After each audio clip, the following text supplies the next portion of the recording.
Hello everybody, hope you're doing well. Today I'm going to bring you another installment of ABBA-Zappa, aka my CD collection. Now I know all of you have been begging for another installment of this because it's been a while since my last one. Quite a while actually. But never mind actually, we're going to get back into it and this is part R. So, we'll just get straight into it, as we usually do. So let's pick up these ones and see what we're gonna go through. First up, REM. I got a deluxe edition of their debut album, Murmur, and this is probably my favourite album by them. I've got a big poster of it hanging up over there. I prefer the sort of jangle pop early era. I don't know why, I just always have. But, you know, songs like Radio Free Europe, Laughin', 9-9, it's just full of classics in my opinion. I used to have Rockin', which I believe was the second album, and that's got a lot of great tracks in there as well. But of course, when you think of ARIA, most people think of Automatic for the People, which was something that they'd done in the sort of 90s. And, I mean, it's a classic, I'll say that, but I'll say this, it has a lot of their most overrated stuff in my opinion. I love stuff like Drive, Try Not to Breathe, Night Swimming, Find the River, Man on the Moon, classic, obviously referenced Andy Kaufman, but stuff like Everybody Hurts, I've never liked that song, to be honest. So yeah, that's just me being totally honest. There's other classics on here, I suppose, but yeah, it's not the one I go to be honest. Yeah, Everybody Hurts is just, I've never liked that track. But never mind, we're going to go straight into a band which, it was the Beatles, then Pink Floyd, and then it was Radiohead for me. There's a band that I got absolutely obsessed with, and with it being a more contemporary band as well, that was an even bigger deal for me, because when I was getting into music in general, it was just discovering the old age golden classics, whereas with Radiohead, yeah, I was like, oh, I saw a newish band. Great. They weren't new, but whatever. So the debut, Pablo Honey, obviously considered their worst album. They were definitely trying to find the feet on this record. There's still classics on here in my opinion, like Creep, Stop Whispering, Thinking About You, I think is a really good song. I Can't as well is pretty good. And then there's other songs like Anyone Can Play Guitar, and I don't know, just other ones which they're not, I don't think there's any real bad song on here, they're just quite generic, which most people would never put the word generic and Radiohead together. I think I've got this in order. I've got a lot of stuff here, including kind of EPs and things. So this is the My Iron Lung EP. I'm not too sure if that came out after or before the Bends, but this obviously has the song My Iron Lung. But it's got a load of tracks on here actually, so if you've never tried this, there's apparently, let's have a look, so not including My Iron Lung and an acoustic version of Creep, there's actually 6 tracks here, and many of them like You Never Wash Up After Yourself and The Trickster, and Lewis as well. They're great tracks, so that's cool. Now I'm going to be honest, there's 2 albums missing here because my parents have a car and they generally like to listen to the album The Bends and The King of Limbs, so they're missing. The Bends, just talking at the top of my head, it's a one that I always thought was, again, quite overrated, but I've just kind of grown to appreciate it a lot more. It was a one that I grew up with as well, and stuff like High and Dry, I've always really liked. And it's still something where it's of its time, and you can definitely tell it's like a 90s sort of Britpop, alternate rock sort of record, which obviously again was a big thing back in the time, but they're just all really solid rock songs basically. But I just don't feel that it was their most particularly interesting record that they've done. I mean, they're all great songs for Plastic Trees, you know, like the Street Spirits I think like a real standout. Black Star, Love on there as well. The self-titled track. I mean, again, no real bad tracks, but it's just not a one that I return to usually. I'm going to assume this comes first. Yeah, OK Computer. Okay, well, where to start with that, to be honest. I'll give you a quick story. Now, this is my dad's favourite CD and favourite record of all time. And I remember, the story goes, he was stuck listening to music for when he was a kid, like the 60s and 70s. And he said one day he just thought, I want to know what's actually good music that's modern. And so he picked up some music magazine, might have been NME or something, he wasn't too sure, and it had a top 100 albums of all time. And they put the Bends at number 2 and OK Computer at number 1. I'm actually interested to see if I could ever find that magazine. And he was like, wow, 2 albums at the top spot by the same band. I'll have to try these guys out. And apparently he used to listen to OK Computer with headphones when I used to be into Action Man. I don't know if that's just a British thing, but Action Man was like a sort of toy figurine thing where it was all army related, and Action Man was this cool dude in camouflage and all that palaver. Basically the male equivalent of Barbie stuff, really. And my dad, bless him, when he used to work long days and he couldn't get to sleep, he would design from cardboard and all sorts of random stuff. He would make design sort of props and backdrops for us to play the Action Man set and stuff on. And he said he would build that while listening to OK Computer, and he'd said by the 10th listen he only stopped hating it. He said so, because he just really couldn't get his head around why he thought it was apparently so good. But then obviously he must have grew into it more and more, because like I say, it's his favourite album of all time. So my dad beats Rate Your Music on their opinion. Ha ha ha. Oh wait, hang on. Didn't To Pimp a Butterfly actually beat it? Damn it. Never mind. So yeah, this record I remember used to kind of scare us a bit like Dark Side of the Moon, because it is a bit of a creepy record. Especially, oh my goodness, when I was like 6 and he would put on stuff like, what's the little sort of interlude thing called? Fitter Happier, that's it. Dear me, that scared the Jesus out of us, you know. But yeah, this is an absolute classic, there's no mistake of it, definitely. And again, no bad track. If I had to say favourites, that's really tough. I'd have to go with, if I had to say 3, I would go with Climbing Up the Walls, The Tourist, and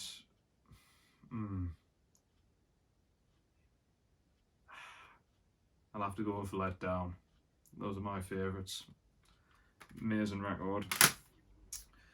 And then we've got this sort of EP thing called Airbag / How Am I Driving, which is a load of B-sides and stuff which came out around the same time.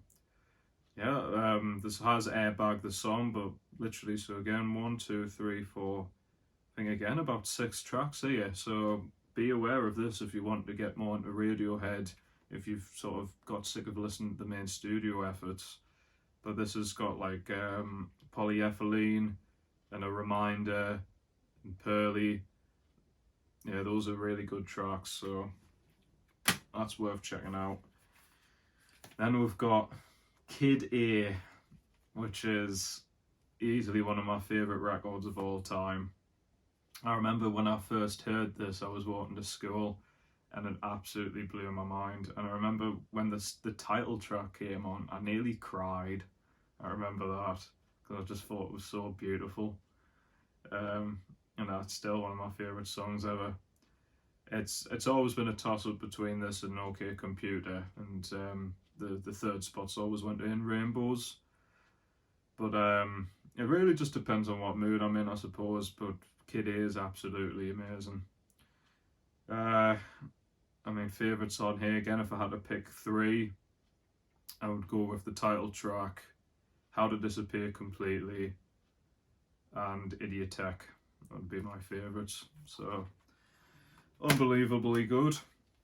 Then we've got Amnesiac, which is, I think, because it came out pretty much a year later, is mostly stuff that was left on the cutting room floor for when they were writing and recording Kid Here. And despite that, it's still a really solid record. Favourites on here. I'm not usually into my piano-based songs, but I can't not say the Pyramid song is a gorgeous one. Knives Out is awesome. It's been so long since I've really sat down to listen to a Radiohead record because I just listened to it ad nauseum for so long. So forgive us for just kind of having a browse here. I might be wrong, that's an awesome song, that. And You and Who's Army, I remember loving that track as well. And you get some pretty weird songs like Pull Pull Revolving Doors. I used to love listening to that. I thought that was kind of mind-blowing hearing that for the first time. And then you would also get some interesting songs too, like Hunting Bears and Dollars and Cents, which is kind of them going back to a more rock influence, and it's kind of got a bluesy element too, but again, it just still has that sort of Radiohead spin on it, which again, I think was a bit more absent in their earlier efforts. Then we've got Hail to the Thief. Probably one of my least favourite records that they've done, just because there's just my least favourite songs on here that they've done. Now, I will say again, amazing tracks on here, like Wolf at the Door, 2 + 2 = 5, Sit Down, Stand Up, Where I End and You Begin, that's an amazing track. Let's have a look at yeah, those are probably big favourites, but then you just get other stuff like A Punch Up at the Wedding and We Suck Young Blood. I can't stand that song. Because I got into Mew before Radiohead, and I was like, never mind Mew ripping off Radiohead, and I thought, Radiohead are ripping off Muse, sorry. They're ripping off Muse here. We Suck Young Blood has just kind of got that attempt at being sort of glamorous and all that, and it's just, yeah, that's probably my least favourite Radiohead song, that. Then we've got a sort of B-side collection for that, which is this one. What is it called? Oh yeah, Comlag 2 + 2 = 5. I remember I reviewed this on my old channel probably well over 10 years ago. And I really enjoyed listening to this, and I thought it was a bit more interesting than actually the full Hail to the Thief album, because the stuff like I Am Citizen Insane and Gagging Order, which I think are fantastic tracks, really do. And then you get like Where Bluebirds Fly is a really good song too. Yeah, a few remixes and stuff here. I mean, this was back when I didn't even know who Fortet was, so that's kind of cool seeing that now. Scatterbrain on the other one. I never got into that one too much either, but yeah, but I like the remix of it on here. So that's still worth a try, definitely. Some great tracks. In Rainbows, I think this is the first time I ever bought someone something. Funnily enough, with it being Father's Day recently, I think this was the first time I bought my dad, or like I say, anything. I bought this for him for Father's Day, and it was the year it came out, so I was 11. And I was like, new Radiohead album, that came out this year, I'll give it to him. And then I must have gone into Radiohead probably about 2010, so about 3 years later, and it was still in its cellophane, and I was like, Dad, are you not going to listen to that? I bought you it. And he was like, yeah, eventually. I was like, well, I'm getting into Radiohead, do you mind me opening it and so I can put it on my iPod? And he was like, yeah, go on. And yeah, that was a very good decision, because like I say, it's my top 3 for Radiohead. And eventually he did listen to it, and he loves it now, so I don't know why he waited so long. But yeah, so this might be a one that I might warm up to even more as years go on, because again, I feel this is an album with just absolute excellent songs back to back, basically. My favourites would have to be Nude, Weird Fishes. I mean, those 2 songs are absolutely amazing. Reckoner's gorgeous. Videotape is like a tearjerker. House of Cards, awesome song. Yeah, so mint one. And I remember when I first heard Body Snatchers, like, what a riff. So good stuff there. I've kind of just put this together with here. This is the debut album by Tom York. This is such a pain in the ass to try and find the front cover. Where is it? Oh, there you go. The debut one by him, which is called The Eraser. It's been absolutely ages since I've heard this, but I remember loving songs like The Clock and Black Swan. Oh, there's this track here called Atoms for Peace. Oh, interesting.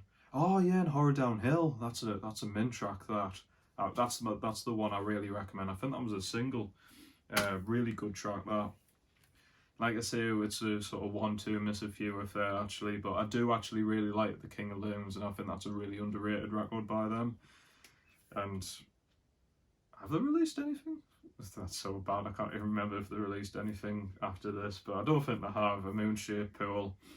Again, I would go with the word gorgeous on here. This is a lot more sort of dreamy and ambient flavoured stuff on here, like Daydreaming, Glass Eyes, which was only like a little couple of minutes affair, but I've always really drawn myself to that one. Identicate, and then finally True Love's Wait, which I always remember was kind of floating around the Kid A era, because there's sort of live recordings of that. And interesting how 16 years later they finally make that into a studio cut. But yeah, great stuff. Like I say, I love Radiohead still. Next, we've got the member of Wu-Tang here with Raekwon with his, I think it's his debut album, Only Built for Cuban Links, and it's grouped with a lot of their stuff that was around the mid 90s, where they were just on this sort of high, and a lot of their records as sort of technically solo efforts were on par with the stuff that Wu-Tang themselves were releasing. It's been a long time since I've heard this record, but let's have a look what our favourites on here. Ice Cream's a really catchy one, I remember. Glaciers of Ice, Knuckleheads as well. Great sort of kick off to the album. Yeah, so it's been a while since I've heard that, but I'll have to re-listen to it at one point. This Ream, I don't know how you pronounce this. I think it's Ream. What is this called? Quarter Turns Over a Living Line. This, from what I remember, is sort of industrial music with a very sort of dark ambient lean, and I remember hearing this and thinking, this is scary, and it basically is. So it's quite spooky sounding, heavy electronic music, that's how I would describe it, but really good. Pretty much the only Ramones album I've got sitting around now, Rocket to Russia. That's pretty much because it's got my favourite stuff on here by them, like Rockaway Beach and Sheena is a Punk Rocker. Their cover of Do You Wanna Dance is pretty cool. So yeah, that's really good. Their first like 3 records are classics, but that's the other one that I've personally kept. Got a lot of Reds, by the way. Got a lot of Reds coming up. Yeah, a lot of Reds. We've got the Red Creola with their debut album. This is a one that I was very put off trying, but I did see it for a decent deal, so I got into it. That's because this is from '67, I believe. It's kind of now considered a psychedelic rock classic, mostly because it isn't just psychedelic rock. It incorporates free improvisation, and at first I was just really not looking forward to listening to it. But what they basically do is they'll have a load of mental noise and then a genuinely good psych rock song, and then a load of mental noise, and then a great song, and then they kind of just mix it on like that, but it flows seamlessly, so it works actually. It's not just like the whole album is just free improvisation kind of nonsense. So I remember, yeah, so Free Form Freak Out #1, so that's how it's split up. But Hurricane Fighter Plane is honestly one of my favourite 60s psych rockin' tunes ever. It's an awesome track, that. Yeah, so whole thing's really good. But yeah, if you've looked into it and was like, oh, free improvisation, is it just a load of noodle and nonsense? Like, no, seriously, give this a shot, because otherwise you'll be missing out some great stuff. I'm going to be honest, I've never heard this record ever, and the only reason why I bought it was because, I'll say it, it's Red House Painters with Ocean Beach. And I was just kind of disappointed. They might have released it now on record, but I was getting into Red House Paintings probably about 2015, 16, and they repressed on, I think it was 4AD Records, pressed their first 3 albums. I'm sure this is their 4th one, but I never saw this on vinyl, so I eventually saw it on CD and just ended up buying it. And I think it's because I was just kind of patiently waiting for them to repress it on vinyl, and then I was going to sell this, and then I just kind of forgot, I guess. So it may well exist on vinyl quite easily. So maybe I'll feel more inclined to listen to this then. But Red House Painters are basically they're what you call a slowcore act, which is slowcore is very usually melancholic, alternate rock, folk, sort of dream pop elements, but usually it's very depressing. And Red House Painters are they paint a very melancholic brush when you listen to them. And is it Mark Kozlik, I think he's called, who eventually done Sun Kil Moon. He done a record quite a while ago called Benji, and that's a personal favourite of mine. I think it was around that time I got into Red House Painters. So yeah, I don't know really much about this. I've heard it's supposed to be pretty good, but yeah, that's Red House Painters. And we've got Red Man, Muddy Waters. If you like stuff, it's hard to describe. It's obviously hip hop, and if you like stuff like Busta Rhymes, where you've just got a totally bonkers with a good sense of humour rapper, then I really recommend Red Man. And this is the only one I'm really particularly familiar with, but this is a real fun time in my opinion. Is he for real? Yeah, so this is really, really a fun record in my opinion. Get an absolute classic here. Refuse the Shape of Punk to Come. And I remember buying this and I never heard anything like it. This was easily the heaviest thing that I heard when I was, again, probably back in school. And I suppose it's like hardcore punk it's labelled as, but a lot of hardcore punk doesn't have the sort of shredded vocals that Refuse do on here. And this is a personal favourite of mine. The whole thing is just awesome. It's quite an exhaustive listen naturally, but there's there's a load of amazing songs in here. The first track just blows away when I first that. And then you get stuff sort of like Summer Holidays versus Punk Routine, which is, a bit more easy, I suppose, to get into. And then you get stuff like, I'm trying to remember which one it is. I think it's New Noise, where it's got like this amazing drum beat, which is really, really catchy. But yeah, this is just really, really good, really good. Then we've got Otis Redding. This is obviously a classic, one of the first classics that's probably ever been released as well. But whole thing, obviously stuff like Shake and Respect, and A Change Is Gonna Come. I mean, I don't think there's much more to be said about this. That's just a classic. And then we have Red Hot Chili Peppers. I mean, these guys were a group that I used to love when I was really young. And I remember my sister used to love us singing, or trying to sing, because I didn't really know the words to By the Way, because I think it was pretty much when that came out that I was loving that song, so I was like 4 or 5.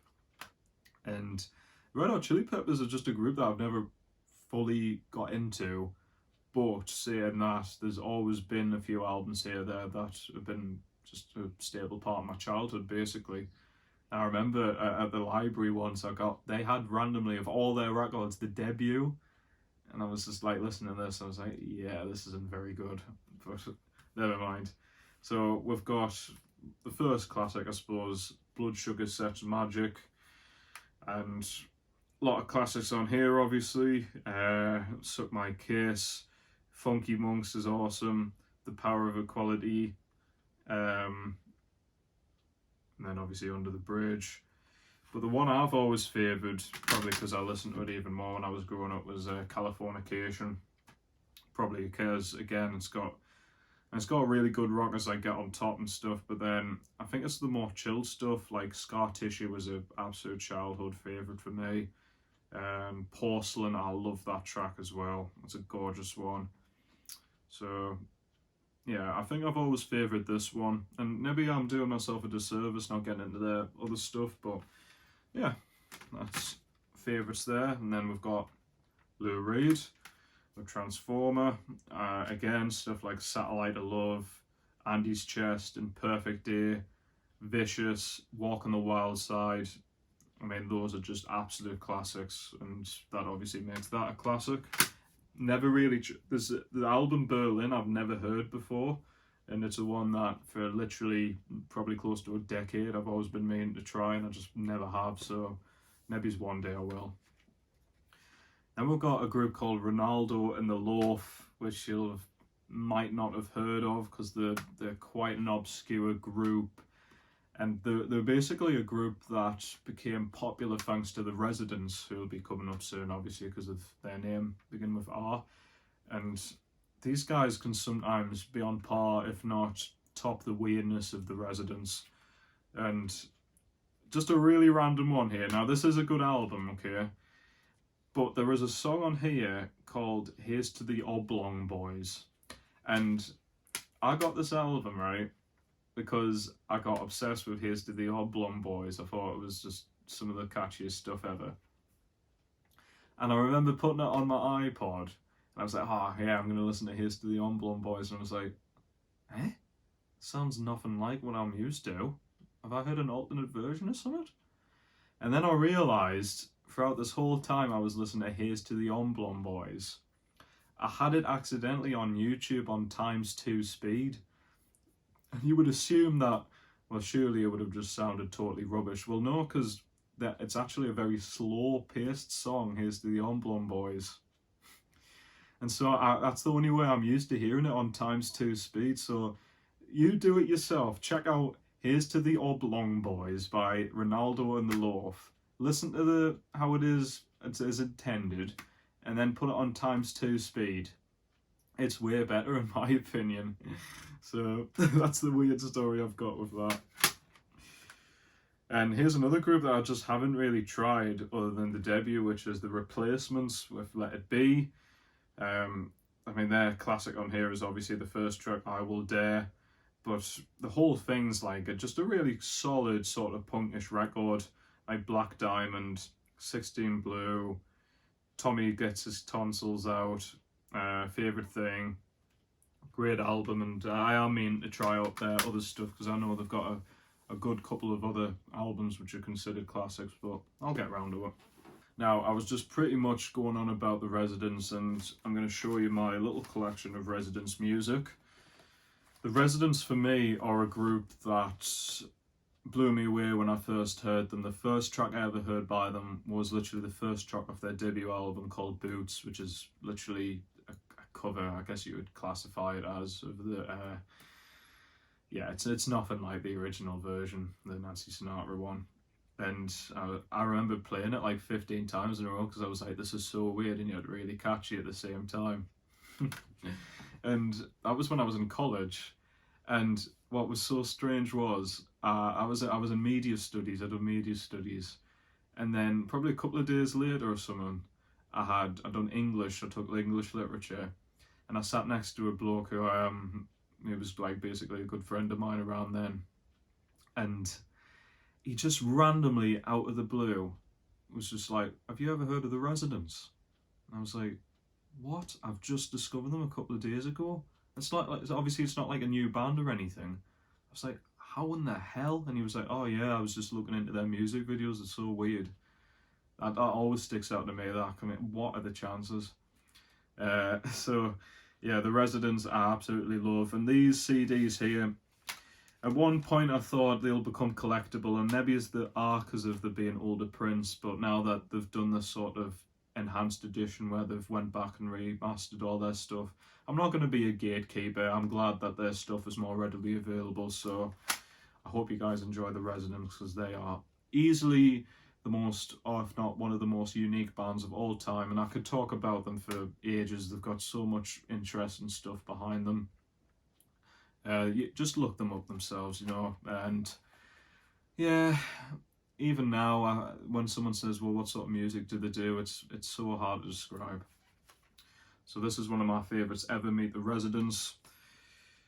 So many awesome songs on here. Infant Tango, which is like proto Tom Waits. Breadth and Length is so weird. Smelly Tongues, catchy as hell. Scrats is so weird and kind of scary. But the first like 10 minutes is kind of this great flow, and they all flow seamlessly together, and that's all fantastic. And Spotted Pinto Bean as well is very haunting, as well as Rest Area, I think it's pronounced. Some beautiful songs on here, despite it also being totally mental. Then we've got Fingerprints. This is again a really solid record. It's one of the ones I'm less familiar with, but there is songs like God's Song and Tourniquet of Roses as well, which I'm aware are Residents classics. And we've got the third Reich and Roll, which is basically them doing very, very weird covers of popular songs from the mainly 50s and 60s. The Residents later on made full albums which would cover one particular artist, and this is kind of like the protege of that. This is, again, I could say this for all of them, but weird, but interesting. And we've got Eskimo. This is mostly, I suppose, an ambient record with a very winter theme. There's a whole story to this record that you can follow along listening to it, and the whole thing's, again, very strange, but I've got to say the final track, The Festival of Death, is one of the best Residents songs. And the fact that, I don't want to say it's not music, because there is technically musical styles to the record, but it's very avant-garde. However, I will say the last like 3 minutes of the final track, The Festival of Death, is pure bliss, and it's one of the best build-ups ever. The fact that you've listened to the full record and it ends on a song like that. So it's worth it listening to just that kind of build-up, you know. So then we've got the commercial album, which is literally 40 tracks, which are a minute each long in length. And you actually get some surprise appearances on here, including people like Andy Partridge from XTC. I believe, yeah, there's actually a few guest appearances on here. I don't know them off the top of my head, but I'm sure Andy Partridge is one of them. And yeah, some really catchy ones that you only listen for a minute and you might just want to rewind it and listen to it a few times for it to classify as a full-length track, you know. But you got stuff like Picnic Boy, Amber, Medicine Man, and if you want to get into the Residents, try out a thing called 4-minute movies, where they basically made 4 miniature music videos of the 4 songs on here, and that's worth a watch, because you get to hear the songs and you get to see the weird sort of music videos that they would make alongside it. And finally, Mark of the Mole, which I think is the first of part 4. So there's 4 parts of what you call the Mole Trilogy. Yes, I know it's called the Mole Trilogy, and they made a part 4, I know. And the Mole Trilogy is a huge story they've done where there's people that live on the top of the world called the Chubs, and there's people who live underground called the Moles. And the first part is all about the Moles. Part 2, which I think is called the Tuna 2 Cities, is all about the Chubs. Part 3 is apparently a war that happened between the two that never existed because they couldn't get the budget.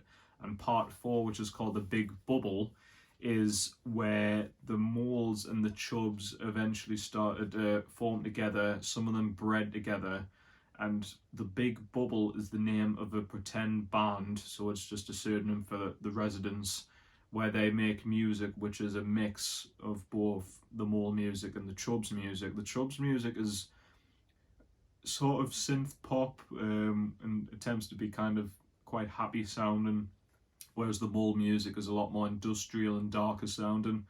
So this thing's a pretty big epic, and the idea of them not being able to succeed in doing part 3 just makes you think, God, how many ideas could they have utilised that never existed? Because this is epic in itself. Like I say, very interesting how they went a more industrial route and quite dark, which I mean, there might be elements here and there of other Resident songs that's done that, but never quite like this. Ride, one of those groups again where I'm only familiar with this debut album. I know they've got amazing EPs and albums after this, but again, and I mean, it's that my sort of music as well, so I am doing myself a disservice getting into Ride. But this is one that I've heard for years, and stuff like Polar Bear and Kaleidoscope are some of my favourite songs that's in that sort of, I guess, shoegaze style. So great group. Rites of Spring. Talk about classics. This is an absolute classic. Basically kicked off emo with this album. Saying this is like an album, it's kind of like I think it's a compilation of pretty much all the stuff that they've released. So yeah, Rites of Spring. Don't know where to start with them really, but they're an absolute classic. Jonathan Richman with an album that he done called I, Jonathan. He was a member of a group called the Modern Lovers, who were, speaking of starting off things like Rites of Spring, they basically started punk music in the sort of early to mid 70s. Only ever made the one album. But Jonathan Richman done quite a lot of solo albums, and this is a one that I've always liked because it's quite a summery indie pop with a sort of jangle pop element to it. And it's a really nice, breezy, quite funny album as well. So it's just a nice one that I like to put on occasionally around this sort of time of the year. So if you ever wanted to listen to a sort of rock and roll, like I say, sort of record with sort of indie pop and jungle pop elements, then I recommend this one. He might have better albums, but this is the only solo album that I've tried by him, but it's a really good one. And we've got The Roots with Things Fall Apart. This is an absolute seminal hip-hop record and very heavy, and there's songs on here which are some of my favourite hip-hop tracks ever. You've got like The Next Movement, which is classic, Dynamite is classic, Double Trouble is a classic, and that last song is a very heavy song indeed. But my favourite, for some reason, has been a one called 100% Dundee. I love that track, so that's an absolute classic by The Roots. Another hip-hop record here, the only one owned by Rick Ross, Teflon Don. It's a one that was done around the sort of mid to late 2000s, where Rick Ross was kind of still on his style of making very luxurious sort of music, very expensive sounding, so some gorgeous instrumentals. The entire instrumentals on this whole record is top tier basically, and whether or not you particularly like Rick Ross's rapping, I'm sure like me, many people can give and take Rick Ross. So it's not the best album ever, obviously, but it's still worth it just for the instrumentals alone, really. I'm sure I have more Roxy Music albums, but this is the one that I pulled out anyways, For Your Pleasure. So I think this is the second or third album that they've done, and this has got a lot of classics on here, like the title track, Do the Strand as well, proper classic, Strictly Confidential, classic glam rock, definitely. And obviously, my mate Brian Eno was one of the members there, so that's always cool. Finally, pretty much totally different everything I've discussed here. This is Rusty with Glass Swords. This was labelled as a genre called Purple Sound, I think. I have no idea what Purple Sound is. I just remember looking it up and being like, oh, this is Purple Sound. Okay. It's basically very glossy sounding electronic music with a heavy sort of play on melodies and just kind of being very futuristic, and I don't know, it's hard to describe that really, but this is a really nice listen, and this has a song in here called Surf, which is an absolute banger. So if you were to listen to anything on here, check out the song Surf. Great song that. So that's it, everybody. That was part R, my collection. Now, there is a rock band who begins with R that is totally absent in this collection. Now, that is because I own so many CDs by them that they're going to get their own dedicated part. Who is it? Oh yeah, we'll just have to stick around and find out there. So, until then, thank you very much for watching. I really appreciate it. Hope you guys are taking good care of yourselves, and until next time, bye for now.